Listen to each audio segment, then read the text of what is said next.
Hello, everyone. Welcome to Gene Key of the Day. Do you ever wake up on the wrong side of the bed?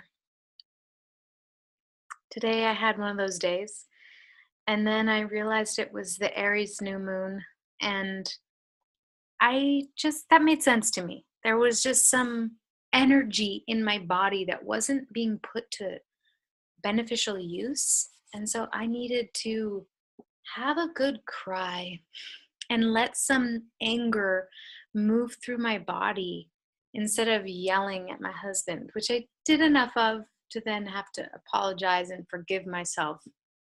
But there's a lot of energy in this new moon here today. It is March 27th, and the sun and the moon are conjunct in Aries in the 17th gene key. And this is my evolution. So I'm feeling it really strongly. Anyone who has this in their sequence, you might have a specific way you're experiencing this.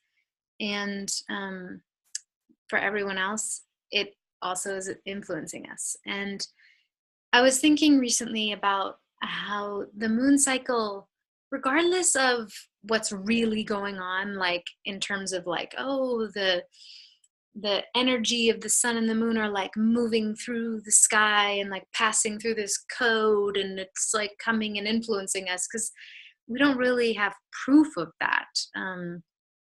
We really can only just see the influence in our lives and play it like a game, as I've talked about before, of how is this helping me to see more clearly, and how is this true for me? How is the 17th gene key actually alive and seeding itself in my reality?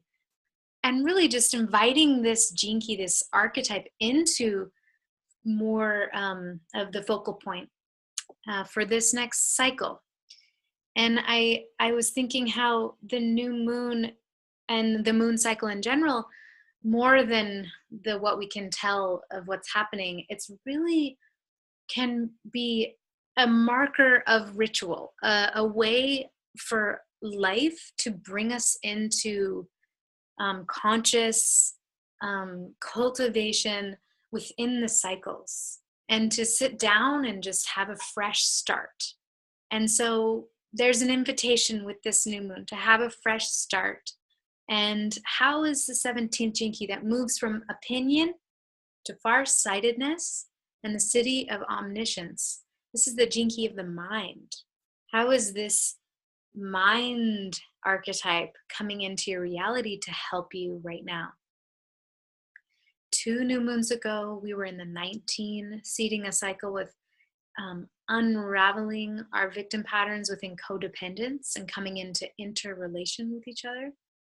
And then we moved into the next new moon eclipse, which was in the 37, a very similar sort of dance between the polarities, masculine, feminine, and coming into right relation there. So, as a sequence, this is now entering into more of the mind field of how we relate to life and how we make sense of the world, and whether our mind is supporting us and seeing reality as it is, and thinking and using our mental capacities to really be empowered and stimulated and inspired into deeper creativity, or victimized and seeing all the flaws and making wrong, and um, giving yourself all the proof in the world to prove your victim story. That's the way that the shadow of opinion has worked in my experience, and what this key talks about in the Gene Keys. So, how is this invitation right now inviting you into a clear mind where you can now navigate your reality from a heart centered mind, a mind that can really see the whole picture and make decisions that are paced? There's a square right now with Pluto and Jupiter, and this creates a lot of power and a lot of push towards meeting the goals. Like it's springtime here in the Northern Hemisphere. The sun crossed into Aries, passed through the 25th Chinky where we had the vernal equinox. And so things are bursting up and growing. There's energy here. And for those in the south, it's doing the opposite of coming back down. But regardless, this is creating a push up of energy and a power towards meeting our goals. So, how can we do that in right relation to the greater pattern of reality and where we fit in and what our particular purpose is? Greed here, the 54th, Pluto on the 54th can easily get out of hand with a square like this. It seems like we can easily lose sight of the bigger vision and kind of get narrowly like, oh, I really want to make more money and I want this for myself. And that's really important. We need to empower ourselves, but how can we keep connecting that into the bigger vision of what's happening as a species on the planet, as a conscious evolutionary being on the planet? And Jupiter's here to help with that because part of the message coming through Jupiter in the 57th, retrograding, taking its time, giving us a chance to pause here with the 57 gene key that moves from unease into intuition and clarity. And this is the subtle tuning fork of the body that can actually feel what's on and what's off. So let's use our capacities here to be careful about our decision making, to take our time and follow our inspiration and like utilize all this Aries energy that wants to create and put action into the world. But just take some time, make sure things are aligned. It's definitely a powerful moment for creation, and there's a possibility of a lot of aggression here with all this energy in the Aries. I woke up today, as I said, in this angry place, and it was like, oh wow, this is just energy that's wanting to get out, and I need to get it into right alignment, or else it's gonna. It kind of did. One other thing I want to talk about with the 17 is lately I've been experiencing just how powerful the mind is in creating our reality. This is totally, it could be considered cliche at this point of like, we create our realities, but I personally am so inspired by that concept as it continues to deepen and clarify in my reality. Wow, that is so true. I have no idea what the experiences are of those around me. We had a show this last weekend, and here's this audience of people, and I never will be able to know for sure what people's experiences are. And of course, I'm a Libra sun, so I put a lot of emphasis on getting external approval. There was this one person who I cared what they thought, and I kept seeing a really neutral expression. And in my mind, oh, they're not enjoying the show. But I saw it. I saw myself doing it. I was like, I actually don't know, but that's the signal that I'm interpreting. And this is sort of the way that the shadow of opinion will work, sort of in conjunction with Saturn here in the 11th. The 11th gene key is light and the way we perceive light. I see the 11 and 12 as sort of the inner workings, the inner mechanics of how the 17 and the 18 operate. So the 17 here, I'm making a story about how this person doesn't like it to sort of prove my victim story of I'm not good enough. And here she comes up after the show and is like, that was amazing, and has all this wonderful things to say.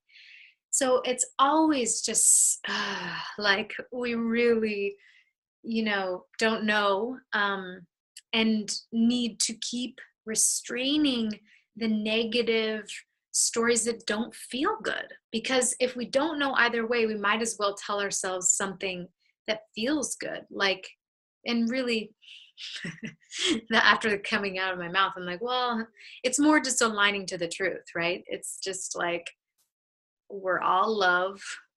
No matter what I do, I'm loved and accepted as I am. And that's when we drop our mind into that loving place, then we really see reality as it is. So there's an opportunity here for very clear seeing and mapping out of like, the details of the vision, of the prayer, of whatever it is you want to see clearly. We have this mojo seeding itself right now if we desire to take that invitation.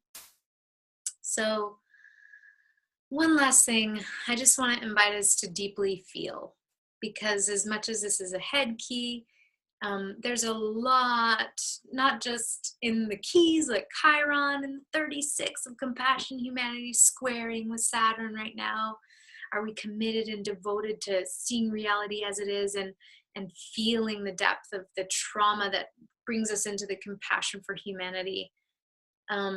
But also, this is just a consistent truth that, the way the mental and emotional bodies get so meshed and the signals and triggers are just like so messy, really taking time to pause and unwind these patterns to be able to see our minds and the inner workings of reality and just what we're doing up here, and to feel what we need to feel in order for that clear seeing to even really happen. Because honestly, I could not see clearly today until I sat and just felt.